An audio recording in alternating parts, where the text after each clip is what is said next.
That is not looking good. There's literally a puddle.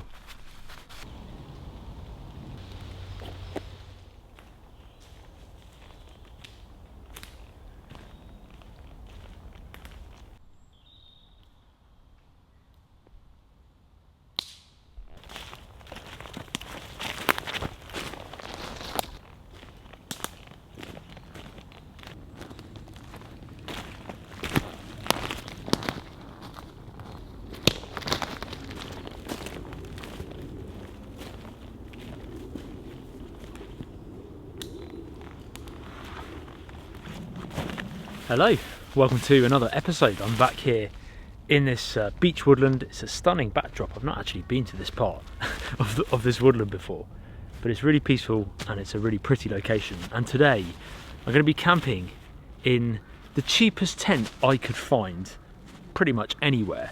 This cost me, I think it was £19, which is about $23 or something, $23 to $25. I don't know the exact exchange rate. It's super cheap. It feels cheap. It's very lightweight. It's small. It's a one-person tent, but I have that as a backdrop. There's rain in the forecast, but I don't know if it's going to properly rain. We'll see. I hope you enjoy joining me on this episode. We're going to set it up. I've got a new little stove that I'm going to use for cooking, a few new other bits, some tasty food, and hopefully we'll have a nice peaceful autumn camp. Let's get set up. I think it's like this digital camouflage pattern. Got a little carrying handle. As you can see, I've not even opened it yet. There's the poles. And this is it. I'm hoping there's pegs. Yeah, some pegs in here. About 4. Feel like very cheap pegs, which they are. And tiny. Let's hope it's not too windy tonight, because that's all I've got. But I also have the trees and sticks. That's the top cap. And then this is the tent.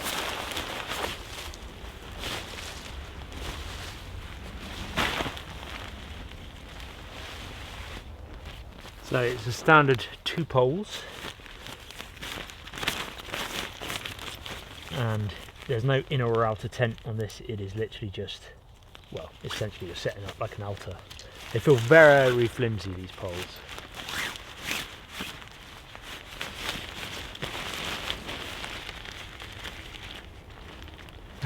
Already coming apart.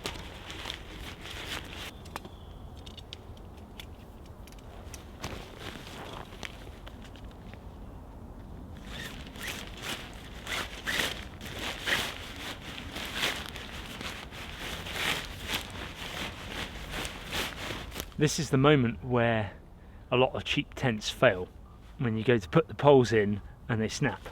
So like a lot of tents, it has these little grommets there for the pole to go in, and then an extra hole for the peg.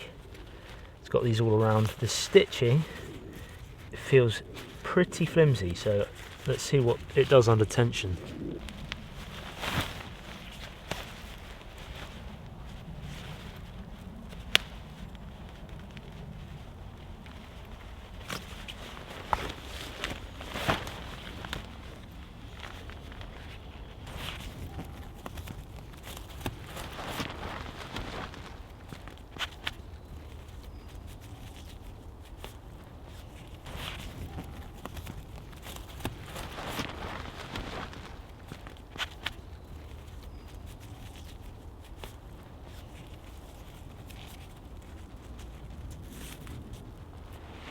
Well, nothing snapped yet. 2 little mesh vents up here for air circulation, and then 1 door. Now it's just the little roof cap to hook on.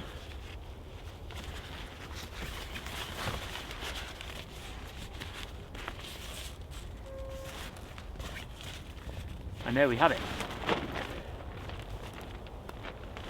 The £20 tent. And it sets up. Doesn't quite blend in, but good enough for me. Got a pretty small door. Obviously there's no vestibule on this tent, so my bag is probably not going to go in there with me. It's probably going to go on the outside here, but I've got a backpack cover which I'll put over it. It's a bit of a kids tent really. I think that's why a lot of these are cheap, is they say one person but actually they're aimed at kids. So there is a mosquito mesh cover here, which I don't really need now because it's autumn, but let's have a look inside.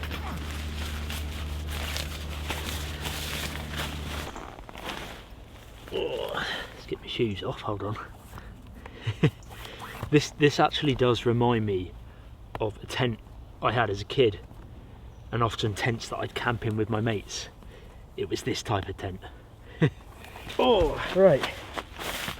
My feet and my head are almost touching the sides. I have about that much room above my head. Other than that, there's actually quite a bit of width here. It's not too bad. I'm pleasantly surprised for £20. But I knew this would happen, and it's already getting wet. So let me show you. That entire area here, you can see the dark patches, is wet. It's the ground soaking through. And I've only just sat in it for 30 seconds to a minute, and that's already wet coming through. So I knew this would happen, and I have a solution. It was about £5.98, and I think it's discontinued now, but I bought this because I knew that this tent would get wet, especially from the base, the bottom.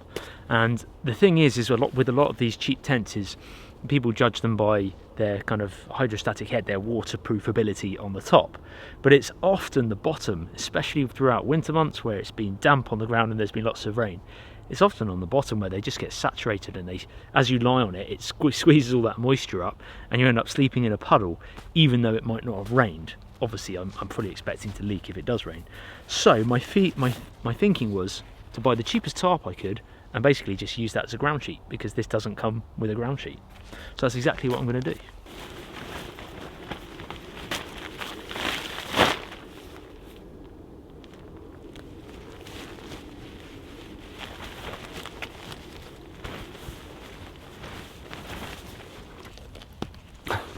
These make me laugh, they're like a toothpick. Like, it's gone in the ground, I could just use my baby finger and just hook it out. It's not going to do much, but I can't be bothered to whittle a stick to fit through that tiny hole. So we'll just do that for now. Just get a bit of tension on it, on the tent, if it does rain. Right, but make it a bit more comfortable. I've had this months now and not really used it because I've just forgotten it on camping trips, but this is one of those flex tail tiny pump 2Xs, and it just makes pumping up a mattress a lot easier than having to blow into it.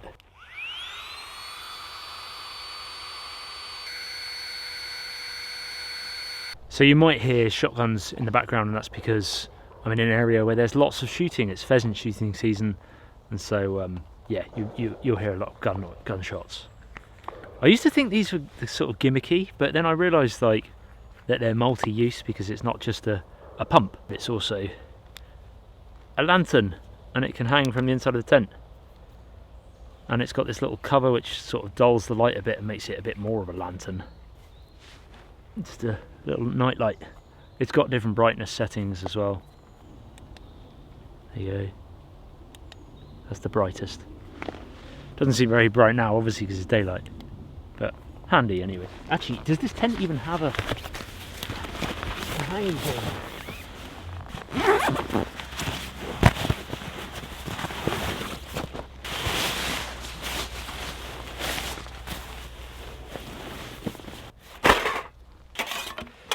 So there's an ash pan there, and obviously there's a grill here, but I just clear the floor. It's quite a simple design, I quite like it. You just pull these two handles, it folds out, the grill falls down, and then the stove's ready. So to pack away, you just push that grill up, and then push that grill up, fold those two together, and then it's flat packed. So it's really quite, I think that's why I quite liked it, was it just folds out really fast. And then obviously the ash pan, and then the ash pan just goes under here, slides in and sits on a little shelf, and then that stops any ash falling onto the forest floor and burning the forest floor. You see that there? It's a cool piece of kit. Cheap, well, it probably might warp, who knows. We'll test that theory tonight. Another neat thing is once the grill sits on top, I think it's that way, yeah, once the grill sits on top like that, you've got this little opening here, or big opening, so that you can feed sticks into the fire while the grill still stays up like that. So that's quite neat. I like that. Yeah, it's cheap. It was about £20 I think. So we'll see. It might warp.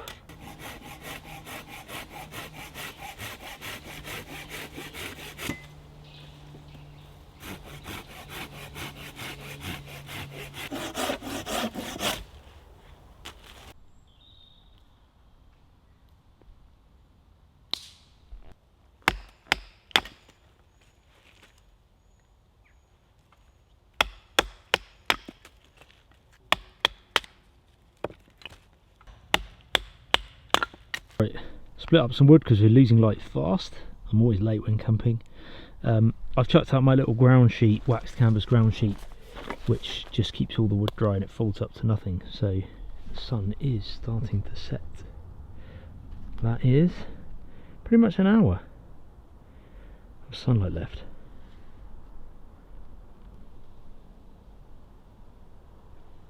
This woodland is going to go totally orange with these beech trees in about 2 weeks' time. It's already started to at the top.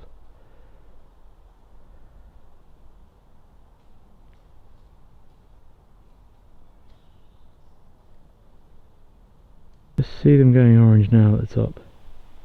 It's going to be so nice. A subscriber sent me one of these firelighters, must have been 7 years ago now. I've still got a few left. They're like wood chip that's been waxed together, held together with wax. It says flame on the back. So I'm going to light this, and then I'm actually going to open the fire door already. It's got a little lock. Light this first, and then place these inside, and then build it up. Really good concept though. It's like wood chip. It's like sawdust basically, with wax.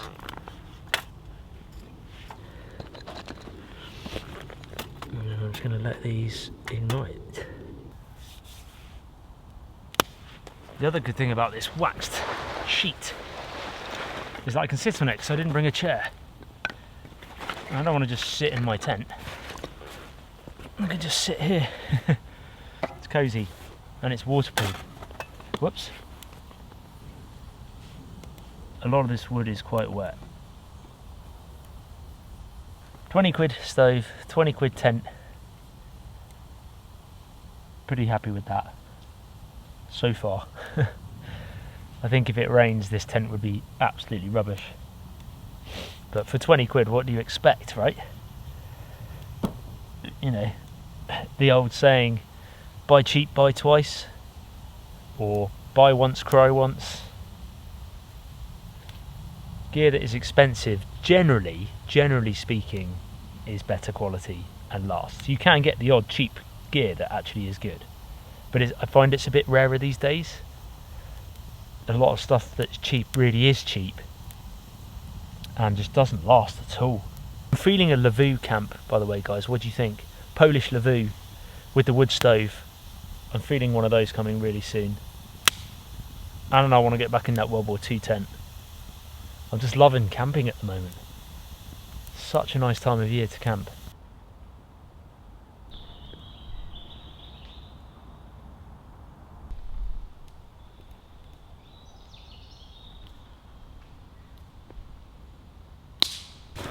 Go really well. I'm still going to stack it from the top to begin with. But it's nice to have just a big open box. In fact, control that flame a bit. I think it was letting almost too much oxygen in, too much air. But I need a good bed of coals on it. On these things, you do need a good bed of coals. Thing is obviously the hotter it gets, the more chance it's going to warp. So ultimate test tonight, so I'm going to burn this for a good few hours.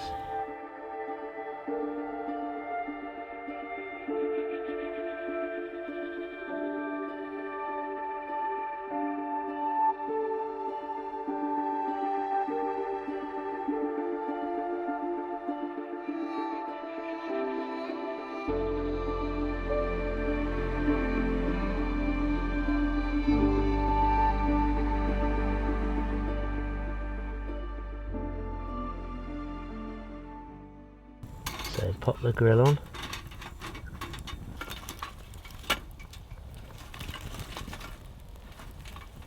Sure does burn through these bits of wood alright, which is good. Today's coffee is courtesy of the State Detective Steve. Thanks, old chap. This is his Operation Dynamo coffee, made in Blighty. Love that. So we're going to give this a go. I'm going to put a scoop of coffee grounds, because normally I'd have to filter all this, in there. Bring that to the boil and then pour some cold water in over the top, and that cold water pushes all the coffee grounds to the bottom of the cup, and then you drink it slowly, obviously, when you pour it, and you can drink straight from the cup without swallowing loads of coffee grounds. It's a good method. We're going to bring it to the boil first. Okay, it's boiling. Pop that down there, and now I'll put some cold water in it. And this cold water should shock the coffee grounds and send them to the bottom. Just pour it slowly, and then let that sit so the grounds all sink to the bottom. Okay, we can establish that the grill definitely warps. It's just so thin, but yeah, that warps pretty bad. Other than that, I'm really happy with it. But I knew that would warp because it's such thin metal, so I'm actually going to take that off for a minute. Ooh. Yeah, you can see it's not too bad. Just a little bit bent. Thanks awfully, old chap.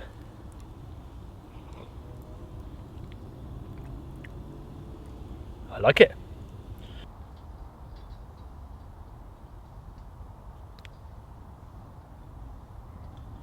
Right, I've cranked it up. Just going to melt some butter. I've got a steak. I was going to grill it straight up, but the grill's a bit too small, and where it's warped like that, I just don't really trust it.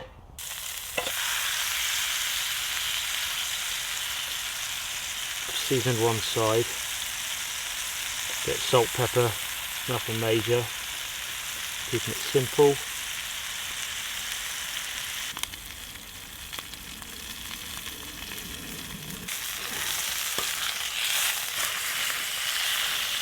Woo, that's hot.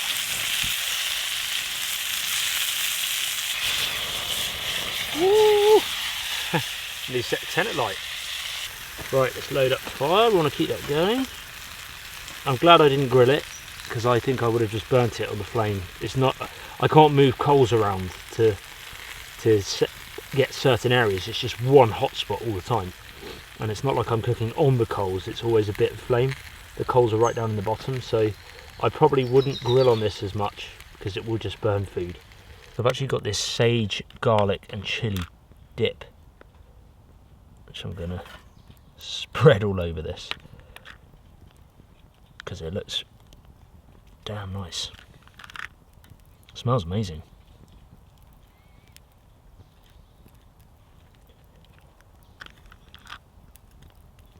Also got a bit of coriander.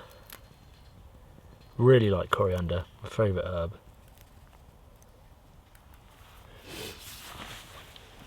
And then I've got a flatbread.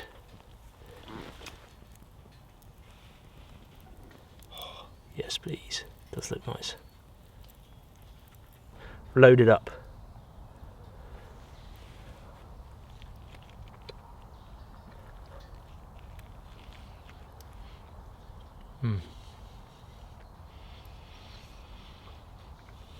Very nice indeed. Let's load up this fire. It's going out. So one of the things I do to get rid of a lot of the stuck food on these pans, and cast iron as well, is to put some water in, which I've done, and bring it to a boil, a proper boil. And it just loosens it all, and then I've got a small little, like a Brillo scouring pad that's quite friendly. It's not an aggressive one, and I just wipe it dry. So for those wondering how I keep my food cool, both in summer months and winter months, these are my pack pouches, the TA Outdoors ones, and it's basically a food pouch that is foil lined. And oh, I forgot about that. Yeah, so I kept my steak in here, just one little frozen pack. It's all lined, a few pockets. That's some butter in my kids' little Tupperware, as you can tell. And yeah, it just keeps my food and the meat cold and the beer cold for easily 2 days really. Really handy. I'll link them in the description. Anyway, let's have this by the fire. Being a bit shaken up in the bag. Cheers.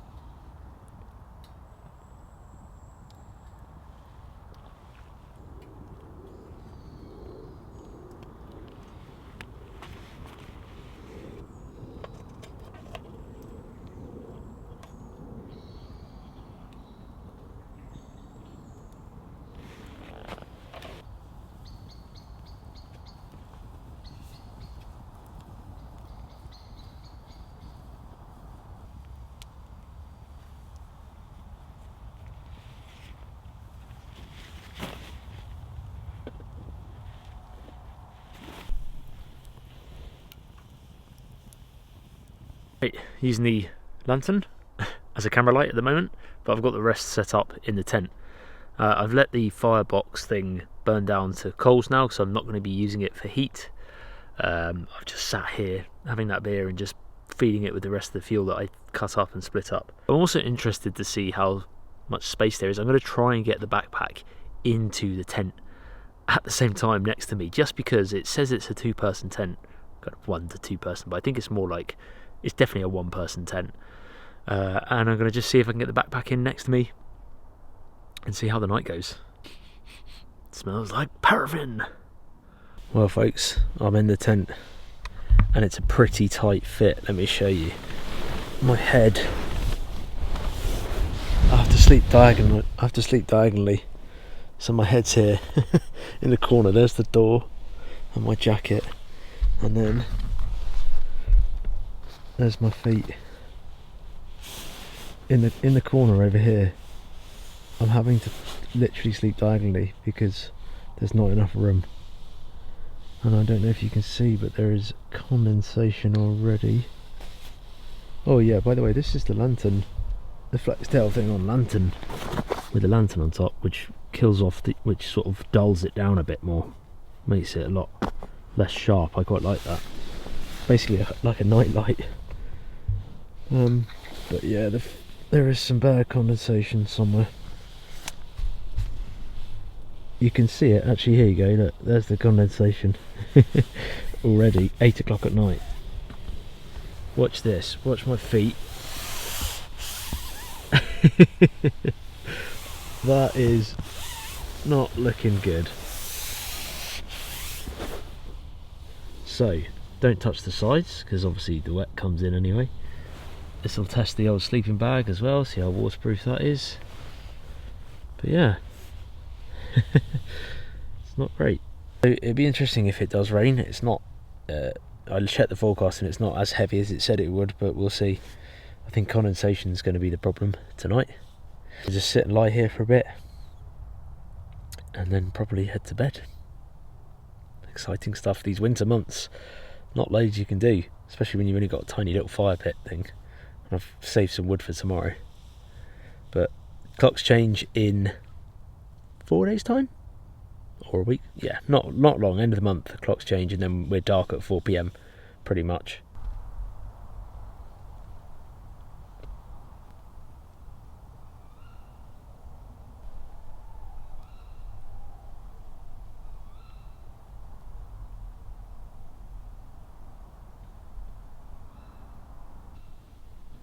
Owls.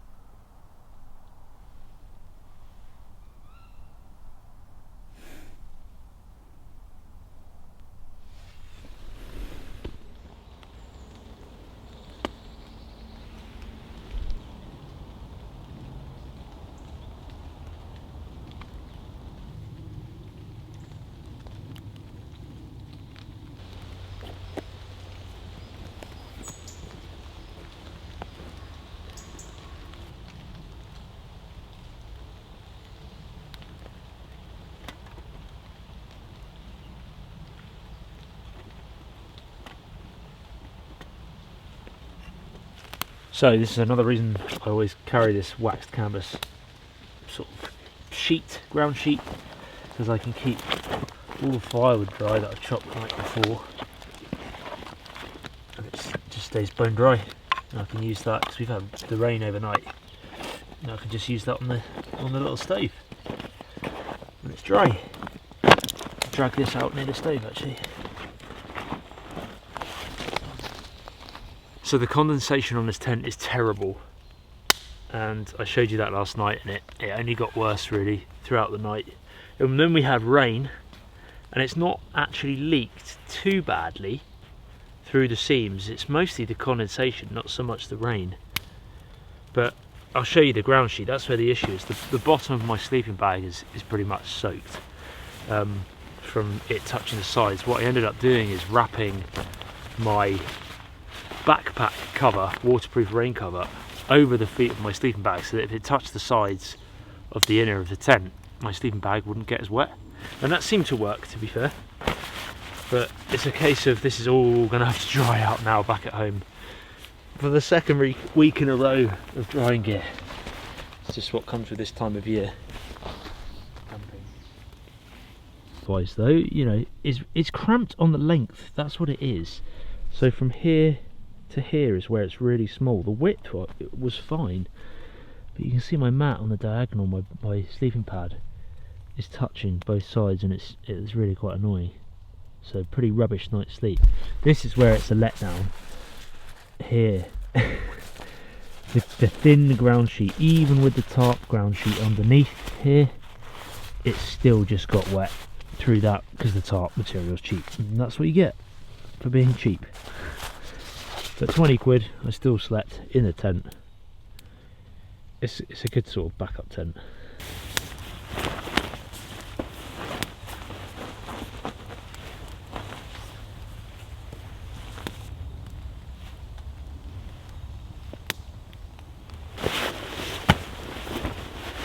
So far, I'm actually really pleased with it. I wasn't cold once last night in this. It was down to 8 degrees and Celsius, that is, and I wasn't cold at all. I did have a high R value sleeping pad, the Thermarest Neo Air X Therm, which is like a winter sleeping pad.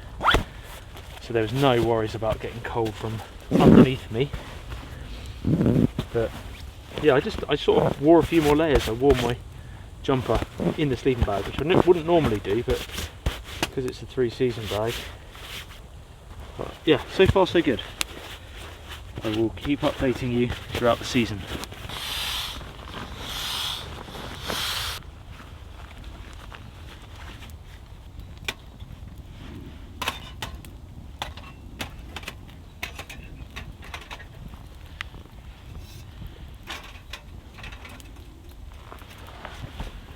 To give you an idea of how much these cheap tents can absorb water, there's literally a puddle of water just here, which is what gave me a pretty shocking night. That's often what you get when you buy a cheap tent, is the seams will be really bad wherever there's stitching, and the stitching can pull, and also the base of the tent where there's no ground sheet generally always brings up moisture. I knew what I was getting into, but for £20, you know, it's exactly what I expected, put it that way. I've got this cool coffee thing I want to show you. It's very gimmicky, but and I wouldn't use it all the time, but I just want to show you it. It's called a Nano Espresso. It's quite an interesting piece of kit. That's what it looks like. You get one level scoop.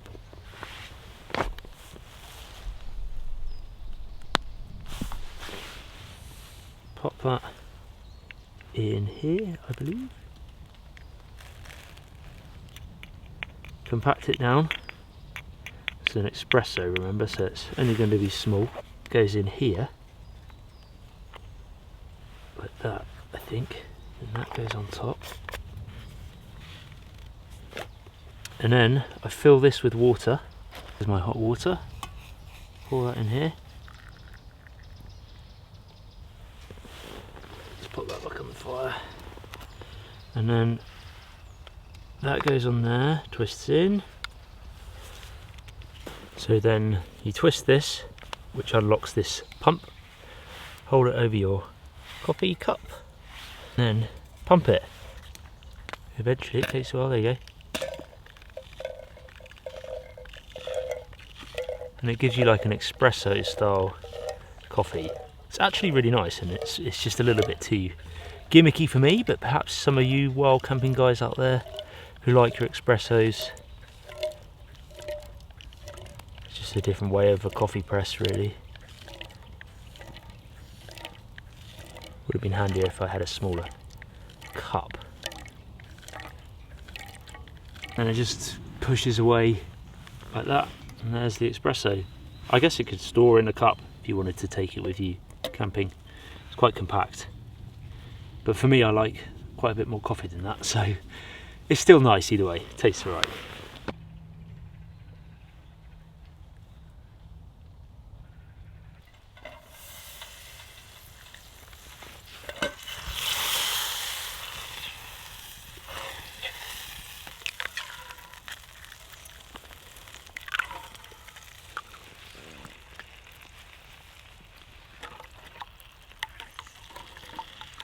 Much better doing scrambled, if you're doing eggs in these like titanium ones, to just scramble them rather than try and fry them, because they just stick so bad.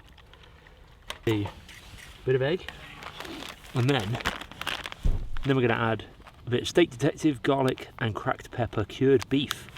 Random, I know. Just break this up, put it in the, break it up, mix it in with the egg.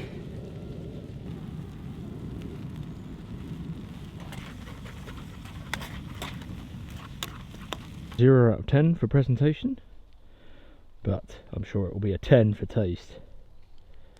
Bit of coriander on top as well.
I think of the cheap things that I bought for this trip, this stove is definitely the best one.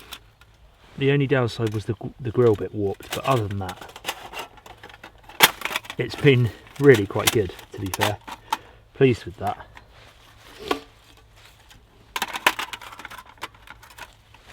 A couple of flaws, like the grill was the only thing that warped, but the rest of the pad was fine, didn't warp at all. It's not as good as the top end ones, obviously, but for 20 quid, well, I think that's what I paid for it, and it's got its own sort of Cordura carrying case, I think that is quite good.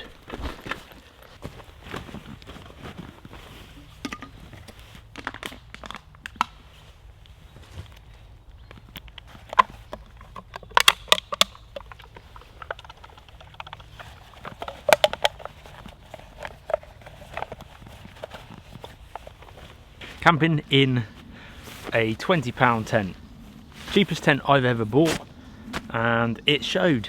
It was exactly what I expected it to be, you know, but I guess it's kind of one of those tents that you just have in your car as a bug out tent, or maybe in your garage or somewhere, bug out bag or something like that. It's sort of cheap, cheerful. You don't really mind that it doesn't get much use because it's so cheap, but at the end of the day, it wasn't a very comfortable night at all, and you definitely get what you pay for when it comes to cheap tents like this. Don't get me wrong, I've got some good, like really good middle of the range tents, and some of the tents nowadays are upwards of £800 for like a one-person tent, which I really don't get. I know they're very super ultra lightweight and durable, but you know, a mid-range tent can do just as well, especially if it was one of the ones made a few years ago. But it's a beautiful morning, it's just a shame it rained so much in the night.